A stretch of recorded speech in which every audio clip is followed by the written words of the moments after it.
নমস্কাৰ ছাত্ৰ ছাত্ৰীসকল আশা কৰোঁ তোমালোক সকলো ভালে আছা মোৰ নাম শ্ৰী ৰিমঝিম বৰদলৈ মই চৰকাৰী আদৰ্শ মহাবিদ্যালয় কাজিৰঙাৰ অৰ্থনীতি বিভাগৰ এগৰাকী সহকাৰী অধ্যাপিকা আৰু তোমালোকক মই উপভোক্তাৰ বাজেটৰ ওপৰত পঢ়াই আছো বাজেট সেট মানে কি পঢ়ালো উপভোক্তাৰ বাজেট কি পঢ়ালো আৰু বাজেট লাইন মানে কি পঢ়ালো আৰু বাজেট যি লাইনৰ যি অল্টাৰনেটিভ যি নাম আছিল সেই নামসমূহৰ বিষয়ে অৱগত কৰালো আৰু ইয়াৰ উপৰিও আমি পঢ়িলো যে বাজেট স্পেচ কি সাধাৰণতে বাজেট সেটৰ কথাটো আমি পঢ়ি থাকো কিন্তু বাজেট স্পেচৰ কথাটো আমি সাধাৰণতে কোৱা নাযায় আৰু ইয়াৰ উপৰিও আমি এটা বস্তু গুৰুত্বপূৰ্ণ বস্তু বিষয় পঢ়িলো যোৱা ক্লাছত যে আমি কি দৰে আমি যেতিয়া দুটা দ্ৰব্যৰ দাম জানিম আৰু সেই দুটা দ্ৰব্যৰ দাম বজাৰ দৰ জনাৰ উপৰিও যেতিয়া আমি উপভোক্তাৰ আয়টো জানিম তেতিয়া আমি বাকি তথ্য নোহোৱাকে বাকি কম্বিনেশন বিলাক নোহোৱাকে আমি কি দৰে বাজেট ৰেখাডাল অঙ্কন কৰিব পাৰো সেই বিষয়ে আমি শিকিলো যেটো নিকি অতিকৈ গুৰুত্বপূৰ্ণ হয় তোমালোকে যদি আগৰ ভিডিও দুটা স্কিপ কৰিছা তেতিয়া আগৰ ভিডিওটো চাই লবা তাত সেই বিষয়ে ভালদৰে বুজাই থোৱা আছে এটা ছাত্ৰ ছাত্ৰীসকল আজি আমি পঢ়িম স্লোপ অফ বাজেট লাইন আমি বাজেট ৰেখাৰ যি ঢাল হেতু মই প্ৰথম যি বাজেট ৰেখাৰ যেটো ক্লাস আছিল প্ৰথম যেটো ক্লাস সেই ক্লাছত মই অলপ অনুকিয়াই থৈছো বাজেট লাইন ডালৰ যেতিয়া দেখাইছিলো মই তেতিয়াই কৈছিলো যে বাজেট লাইন ডাল বাও পিনৰ পৰা হু পিনলৈ তললৈ নামি অহা হয় আৰু যেহেতু হি তললৈ নামি আহে তাৰ অৰ্থটো কি হৈছে যে ই নেগেটিভ হয় ঋণাত্মক হয় ইয়াৰ যেটো ঢাল সেই ঢালটো ঋণাত্মক হয় আৰু ঢালটো কিয় ঋণাত্মক হয় সেই প্ৰশ্নৰ উত্তৰটো মই তাত দি থৈছো যে যেহেতু আমি আমাৰ ব্যয়খিনি কি কৰিব লাগে সমানত ৰাখিবলগীয়া হয় তাৰ এখন টেবুলত মই দেখাইছিলো 20 টকা আমাৰ আয় আছিল আৰু সেই 20 টকা আয়ৰ সমানত 20 টকা ব্যয়টো আমি মেইনটেইন কৰিবৰ কাৰণে আমি দ্ৰব্য দুটাৰ কি কৰিব লাগে এটা দ্ৰব্য যদি আমি বেছিকৈ উপভোগ কৰিবলৈ যাওঁ তেতিয়া সেই দ্ৰব্যৰ দৰৰ হিচাপত তাৰ যেটো বজাৰ দৰ সেই দৰৰ হিচাপত আমি আনটো দ্ৰব্য কি কৰিবলগীয়া হয় ত্যাগ কৰিবলগীয়া হয়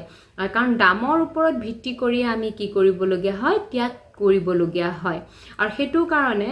মই পিছত কমে যে আমাৰ যেটো slope of the budget line সেই বাজেট লাইন ডাল আমাৰ কি হয় slope of budget line is equal to price ratio বুলিও কোৱা হয় কাৰণ ইয়াত কি হয় এটা দ্ৰব্য আমি কিমান পৰিমাণে পাম বেছিকৈ কিনিব পাৰিম হেতু ডিপেন্ড কৰিব সেই দ্ৰব্য দুটাৰ দৰৰ অনুপাতৰ ওপৰত অৰ্থাৎ এটা দ্ৰব্যৰ যে আমি বেছিকৈ বিচাৰিম সেই দ্ৰব্যটোৰ যেটো বজাৰ দৰ তাৰ ওপৰত ভিত্তি কৰি আমি ত্যাগ কৰা দৰৰ দ্ৰব্যটোৰ দৰৰ ওপৰত ভিত্তি কৰিহে আমি কি পাম আমি যেটো বিচাৰিছো সেই দ্ৰব্যটোৰ পৰিমাণটো গম পাব পাৰো সেইকাৰণে ইয়াক প্ৰাইস ৰেশিও বুলিও কোৱা হয় অৰ্থাৎ যদি এটা দ্ৰব্যৰ দাম 4 টকা হয় এটাৰ দাম আৰু এটা দ্ৰব্যৰ দাম যদি 2 টকা হয় প্ৰতি এককত মই যদি সেই 2 টকা যেটো দামৰ যদি দ্ৰব্যটো মই যদি বেছিকৈ বিচাৰো দুটা যদি মই বেছিকৈ বিচাৰো দুটা বেছিকৈ বিচৰা মানে মোক 4 টকা লাগিব গতিকে মই ইটো দ্ৰব্য কি কৰিব লাগিব এটা ত্যাগ কৰিব লাগিব অৰ্থাৎ এই দ্ৰব্যটো দুটা ইউনিট বেছিকৈ পাবলৈ হলে মই হেতু দ্ৰব্যৰ এটা একক বেছিকৈ এটা একক মই কি কৰিব লাগিব ত্যাগ কৰিব লাগিব যদি মই এটো দ্ৰব্য 4টা বেছিকৈ বিচাৰো তেতিয়া হেতু দ্ৰব্য মই দুটা একক মই কি কৰিব লাগিব ত্যাগ কৰিব লাগিব কাৰণ দামৰ ওপৰত ভিত্তি কৰিয়ে মই কি কৰিব লাগিব আনটো দ্ৰব্য ত্যাগ কৰিব লাগিব হেকাৰণে এক প্ৰাইস ৰেশিও বুলিও কোৱা হয় এটা ছাত্ৰ ছাত্ৰীসকল যি আমাৰ বাজেট ৰেখাৰ ঢাল সেই বাজেট ৰেখাৰ ঢালক আমি ইকোনমিক ৰেট অফ সাবস্টিটিউশন বুলিও কওঁ ইয়াৰ এটো অল্টাৰনেটিভ নাম আৰু এই অল্টাৰনেটিভ নামটো তোমালোকে মনত ৰাখি থবা the slope of the budget line is also known as the economic rate of substitution যাক আমি ERS বুলি কওঁ ERS গটিকে slope of a curve is calculated as a change in variable on the vertical axis divided by change in variable on the horizontal axis অৰ্থাৎ যেতিয়া এডাল ৰেখাৰ যেতিয়া আমি স্লোপটো জানিব বিচাৰো ৰেখাৰ ঢালনো কি আমি যদি জানিব বিচাৰো সাধাৰণতে আমি কি কৰো সেই ৰেখাডালৰ ভাৰ্টিকেল যেটো এক্সিস ভাৰ্টিকেল এক্সিছত যিটো পৰিৱৰ্তন হৈছে যিটো আমাৰ উলম্ব অক্ষত যিটো সাধাৰণতে y অক্ষ হয় সেই y অক্ষত হোৱা পৰিৱৰ্তনক যেতিয়া আমি সমান্তৰাল বা যিটো আনুভূমিক অক্ষ সেই আনুভূমিক অক্ষত হোৱা পৰিৱৰ্তনেৰে যেতিয়া হৰণ কৰো তেতিয়া আমি কি পাম সেই ৰেখাডালৰ ঢালটো পাম অৰ্থাৎ slope of the budget line will be number of units of good y that the consumer is willing to sacrifice for an additional unit of good x অৰ্থাৎ আমি y বুলি একানে মেনশন কৰিলো যদি y এক্সিছত y মেজাৰ কৰিছো x এক্সিছত x measure কৰিছো অৰ্থাৎ হি কি বুজাব যে আমি স্লোপটো কি বুজাব যে আমি গুড y যিখিনি আমি স্যাক্ৰিফাইস কৰিবলৈ মানে ইচ্ছা কৰিছো তাক যেতিয়া আমি ডিভাইড কৰিম গুড xৰ পাবলগীয়া ইউনিটৰে তেতিয়া আমি কি পাম স্লোপটো পাম তো ইয়াক মই এনেকৈ ইকুৱেশ্যনৰে দেখাইছো যে slope of the budget line is equal units of good y willing to sacrifice divided by units of good x willing to gain আর যাক আমি আৰু সহজকৈ দেখাব পাৰো আৰ del আমাৰ এই ত্ৰিভুজ চিনটোৱে del বুজায় del y divided by del x আৰু del কি বুজায় পৰিৱৰ্তন অৰ্থাৎ y হোৱা পৰিৱৰ্তনখিনি যদি আমি x ৰ পৰিৱৰ্তনৰে হৰণ কৰি দিও তেতিয়া আমি সেই বাজেট ৰেখাৰ স্লোপটো পাম আৰু y হোৱা পৰিৱৰ্তন মানে y কি কৰিব স্যাক্ৰিফাইস কৰিব আৰু x হোৱা পৰিৱৰ্তন মানে x এ কি কৰিব গেইন কৰিব গতিকে হেতুক আমি তাৰ অনুপাতটোকে আমি কি বুলি কম স্লোপ বা আমি ঢাল বুলি কওঁ যাক নেকি আমি ইকোনমিক ৰেট অফ সাবস্টিটিউশন বুলি কওঁ ইয়াৰ অল্টাৰনেটিভ নামটো মনত ৰাখি থবা এটা কথাটো হ'ল যে আমি যেটো পাইছিলো যে আমাৰ যি প্ৰাইস ৰেশিও বুলি মই তোমালোকক কৈছিলো যে স্লোপ অফ দা বাজেট লাইনক আমি কি কৰিব পাৰো প্ৰাইস ৰেশিও বুলি ক'ব পাৰো অৰ্থাৎ ইয়াত দিয়া আছে যে সাপোজ m = 50 আৰু x দ্ৰব্যৰ দাম 10 টকা আৰু y দ্ৰব্যৰ দাম 5 টকা পাৰ unit to get additional unit of good x one have to reduce his expenditure on good y by ₹10 যদি মই good x যদি বিচাৰো এটা একক যদি good x মই বিচাৰো তেতিয়া কি হ'ব লাগিব মই good y টো কিমান টকাৰ পৰিমাণত মই ত্যাগ কৰিব লাগিব 10 টকাৰ পৰিমাণত 10 টকা বুলি কোৱাৰ লগে লগে মই কেইটা ইউনিট ত্যাগ কৰিব লাগিব 2 টকা ত্যাগ কৰিব লাগিব অৰ্থাৎ কি কৰিলো মই 10 divided by 5 10 divided 5 মানে px divided by py অর্থাৎ 10 divided by 5 is equal to 2 units অর্থাৎ for getting an additional unit of good x we have to sacrifice 2 units of good y অর্থাৎ দ্ৰব্যৰ y দ্ৰব্যৰ দুটা একক ত্যাগ কৰিলেহে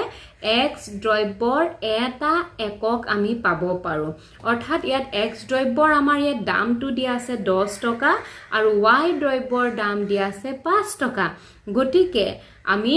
x দ্ৰব্যৰ এটা একক যদি বেছিকে পাব বিচাৰো তেতিয়া আমি y কেইটা একক ত্যাগ কৰিম হেতু জানিবৰ কাৰণে কি কৰিম আমি px divided by py অৰ্থাৎ ডাইৰেক্টলি উলাই আছে আমি কি হ'ব দুটা দ্ৰব্য y ত্যাগ কৰিব লাগিব সেই কাৰণে যেহেতু px by py টোক আমি প্ৰাইস ৰেশিও বুলি কওঁ আৰু এই প্ৰাইস ৰেশিও আলটিমেটলি কি হৈ যায় বাজেট ৰেখাৰ ঢাল আৰু ইয়াক আমি এনেকে এলজেব্ৰিকেলিও দেখাব পাৰো যেহেতু আমাৰ বাজেট লাইনডাল আছিল BL তোমালোকে দেখিছা ছবিত BL হয়নে তে ই আছিল বাজেট লাইন আৰু আমি এই বাজেট লাইনৰ যদি ঢালটো সিধা সিধিকে উলাবলে যাও ভাৰ্টিকেল এক্সিস যদি লওঁ OB ডিভাইডেড বাই OL তে OB মানে কি আছিল মই কৈছিলো যে OB টো হৈছে ভাৰ্টিকেল ইন্টাৰসেপ্ট অৰ্থাৎ ভাৰ্টিকেল ইন্টাৰসেপ্ট মানে OB এ কি বুজাই আছে যে আমাৰ সম্পূৰ্ণ আয়টো আমি y দ্ৰব্য ক্ৰয় কৰাত ব্যয় কৰিছো আৰু তেতিয়া আমি কিমান পাইছো OB = 10 আৰু 10 টো আমি কেনেকৈ পাইছো m divided by py ৰে পাইছো ঠিক তেনেদৰে OL = কিমান 5 ইউনিটস আৰু 5 ইউনিটস টো আমি কেনেকৈ পাইছো যেতিয়া আমাৰ আয়ক আমি x ৰ দামেৰে হৰণ কৰিছো অৰ্থাৎ m divided by px এটা এই যে OB = m divided by py OL = m divided by px এটা এই এইখিনি যে এই ইনফৰমেশ্যনখিনি আমি যদি স্লোপৰ যে ফৰ্মুলা আছিল ফৰ্মুলাটো যদি প্লট কৰোঁ অৰ্থাৎ BL is equal OB divided by OL which is equal to M divided by PY divided by M divided by PX অৰ্থাৎ vertical intercept divided by horizontal intercept তেতিয়া ultimately আমাৰ MM টো কটা যাব আৰু PX divided by কি হয় PY হয় গতিকে আমি দেখিলো slope of the budget line is equal to the price ratio অৰ্থাৎ slope of the budget line to সদায় কি হয় price ratio সমান হয় যেটো নেকি নেগেটিভ হয় আৰু এই price ratio টো আমি দেখিলো যেটো দ্ৰব্য আমি পাবলৈ বিচাৰিছো ডিভাইডেড বাই তাৰ price টোক ডিভাইড কৰিব লাগিব যেটো দ্ৰব্য আমি ত্যাগ কৰিছো এইটো কনফিউজ নহবা আৰু generally slope of the budget line এটো হ'ব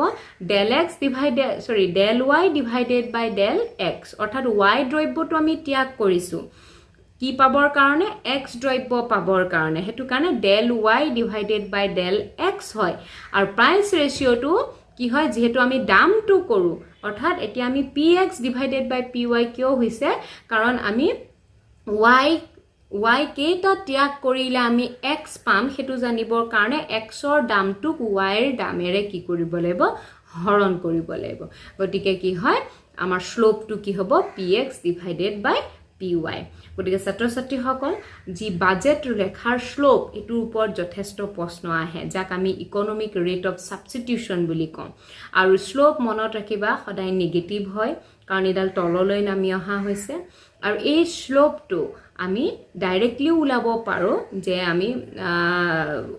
the number of units willing to sacrifice divided by the number of units we gain হয়নে অৰ্থাৎ del x del y divided by del x যদি আমি y দ্ৰব্যটো ত্যাগ কৰিছো তো y দ্ৰব্যৰ পৰিৱৰ্তনক আমি x দ্ৰব্যৰ পৰিৱৰ্তনে কি কৰিম হৰণ কৰিম কিন্তু এই স্লোপটো আমি কি কৰা হয় দৰৰ অনুপাত বুলিও কোৱা হয় অৰ্থাৎ দৰৰ অনুপাতৰ সমান হয় বাজেট ৰেখাৰ স্লোপ সদায় দৰৰ অনুপাতৰ সমান হয় অৰ্থাৎ এটা দ্ৰব্য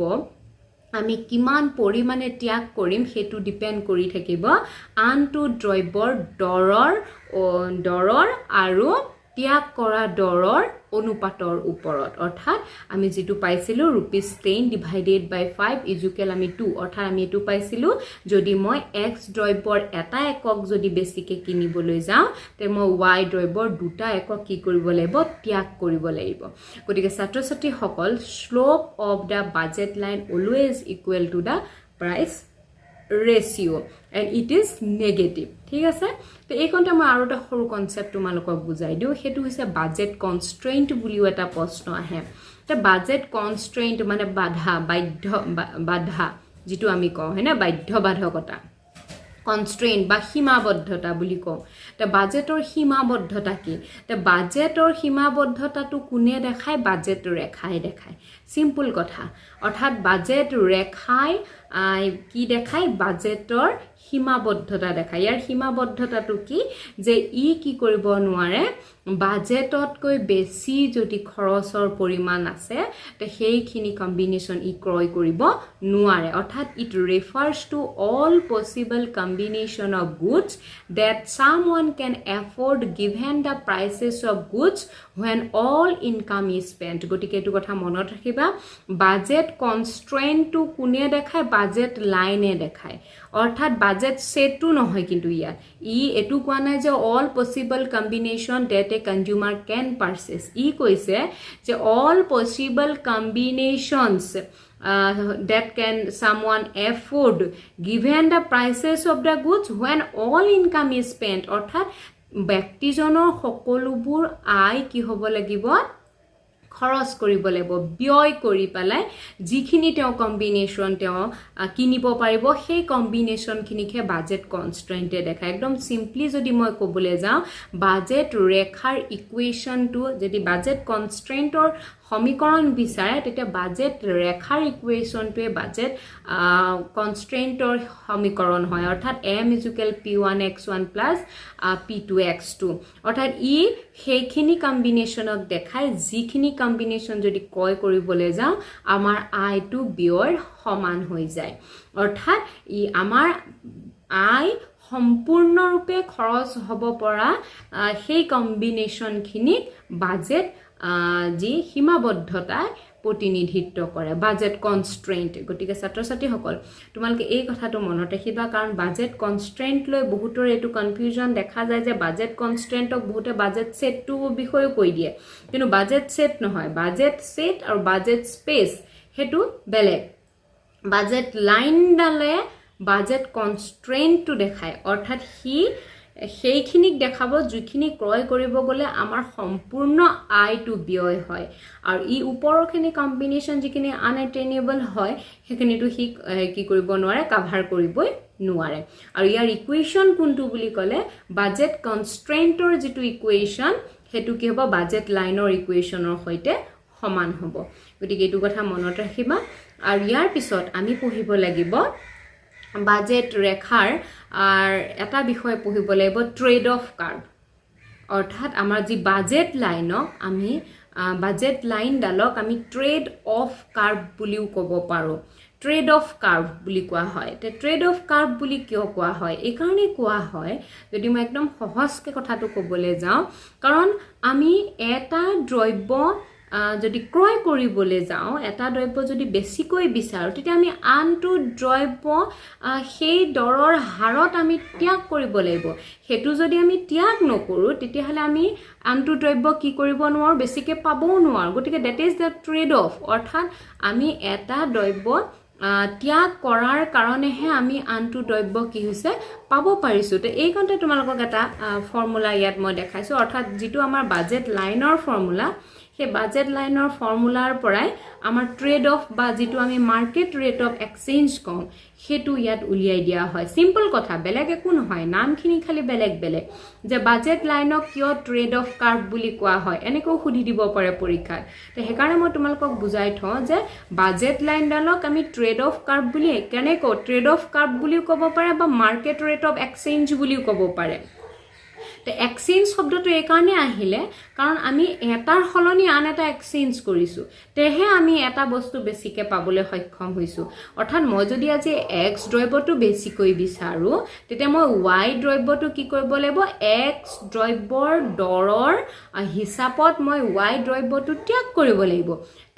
মানে কি, এক্সচেঞ্জ কৰিলোঁ, সেইটো ৱাই দ্ৰব্য এক্সচেঞ্জ কৰাৰ কাৰণেহে মই এক্স দ্ৰব্যটো বেছিকৈ পালোঁ। এই যে এটা দ্ৰব্য ত্যাগ কৰি আন এটা দ্ৰব্য বেছিকৈ ল'লোঁ, that is called trade off. আৰু সেইকাৰণে বাজেট লাইনডালক ট্ৰেড অফ কাৰ্ভ বুলিও কোৱা হয়, বা এইটো মাৰ্কেট ৰেট অফ এক্সচেঞ্জ বুলি কোৱা হয়। কেতিয়াবা এইটো ইকুৱেশ্যনৰ থ্ৰুৱেদি সোধে যে ট্ৰেড অফ বা যিটো market rate of exchange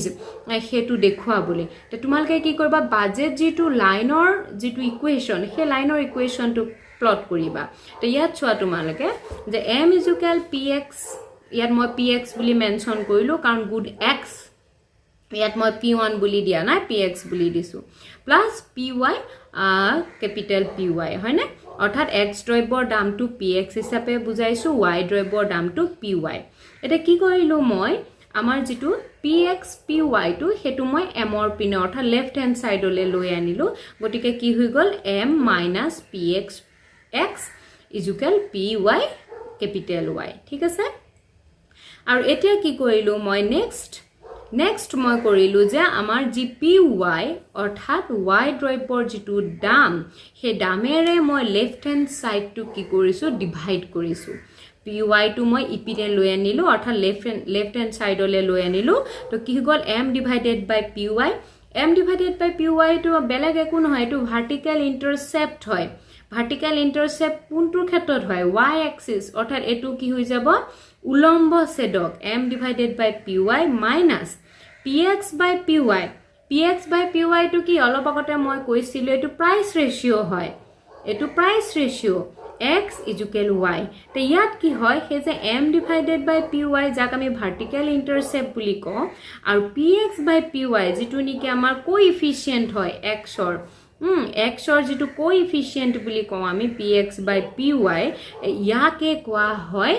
rate of trade off. Trade অফৰ ৰেটটো প্ৰাইচ ৰেচিঅ'টোকে কিন্তু তাকে আমি ইকুৱেশ্যনৰ জৰিয়তে দেখাই দিবলগীয়া হয় বা মাৰ্কেট ৰেট অফ এক্সচেঞ্জ বুলি কোৱা হয় এই PX/PY K market rate of exchange বুলি কোৱা হয় বা ৰেট অফ ট্ৰেড অফ বুলি কোৱা হয় গতিকে ছাত্ৰ ছাত্ৰীসকল এটো বেছি গুৰুত্বপূৰ্ণ হয় কাৰণ সিম্পল হয় কথাটো যে আমি বাজেট ৰেখাডালক ট্ৰেড অফ কাৰ্ভ বুলি কওঁ ইয়াৰ উত্তৰটো এটোৱে হয় কাৰণ আমি এটা দ্ৰব্য যেতিয়া বেছিকৈ বিচাৰিম সেই দ্ৰব্যৰ হাৰত আমি আনটো দ্ৰব্য কি কৰিব লাগিব ত্যাগ কৰিব লাগিব আৰু সেইকাৰণে এটো ট্ৰেড অফ বুলি কোৱা হয় বা মাৰ্কেট ৰেট অফ এক্সচেঞ্জ বুলি কোৱা হয় তাকে যেতিয়া ইকুৱেশ্যনত সুধিব তেতিয়া আমি এই ইকুৱেশ্যনটো অৰ্থাৎ বাজেট লাইনৰ যেটো ইকুৱেশ্যন সেই ইকুৱেশ্যনটোকে আমি কি কৰিম প্লট কৰিম আৰু ইয়াৰ যেটো এক্সৰ যেটো স্পেন্ডিংৰ যেটো খৰচ PX into X যেটো মানে X দ্ৰব্য ক্ৰয় কৰোতে হোৱা খৰচটোক আমি কি কৰিম এমৰ পিনে লৈ যাম অৰ্থাৎ লেফট হ্যান্ড সাইড আৰু তাৰ পিছত আমি কি কৰিম যেটো ৰাইট হ্যান্ড সাইডত যেটো আমাৰ y দ্ৰব্যৰ ডৰ আছিল সেই ডৰেৰে আমি লেফট হ্যান্ড সাইডটো ডিভাইড কৰি দিম আৰু ডিভাইড কৰোতে আমি তাত কি পাই যাম ভাৰ্টিকেল ইন্টাৰসেপ্টটো পাই যাম আৰু এটা কোএফিচিয়েন্ট পাম আৰু সেই কোএফিচিয়েন্টটোকে মাৰ্কেট ৰেট অফ এক্সচেঞ্জ বুলি কোৱা হয় যাক আমি প্ৰাইচ ৰেচিঅ বুলিও জানো আৰু তাকে আমি কোৱা হয় ৰেট অফ ট্ৰেড অফ বুলি কোৱা হয় গতিকে এটো অতিকে গুৰুত্বপূৰ্ণ কথা তোমালোকে এইখিনি মন দি পঢ়িবা মই জাস্ট পইণ্ট আউট কৰি দিছো যদি আৰু বৰ বিশেষ বহলভাৱে তোমালোকে জানিব বিচাৰা তেতিয়া মোক ইনবক্স কৰিবা মই তোমালোকক তাৰ ওপৰত সেপাৰেটলি ক্লাছ লম বা তোমালোকে পাৰ্টিকুলাৰলি মোক পাৰ্সোনালি হোৱাটছএপতো জনাব পাৰা ঠিক আছে তো আজি মই ভিডিওটো ইয়াতে ষ্টপ কৰো ইয়াৰ নেক্সট ভিডিওত মই তোমালোকক পঢ়াম যে বাজেট লাইন কেতিয়া শিফট হয় বা কেতিয়া হি কমপ্লিটলি শিফট হয় কেতিয়া ইয়াৰ এটা সাইড শিফট হয় এইখিনি বিষয়ে কি কৰিম বাজেট লাইনৰ বিষয়ে পঢ়িম গতিকে ভিডিও সমূহ চাই যাবা লাইক কৰিবা শেয়াৰ কৰিবা আৰু সাবস্ক্ৰাইব কৰিবা ধন্যবাদ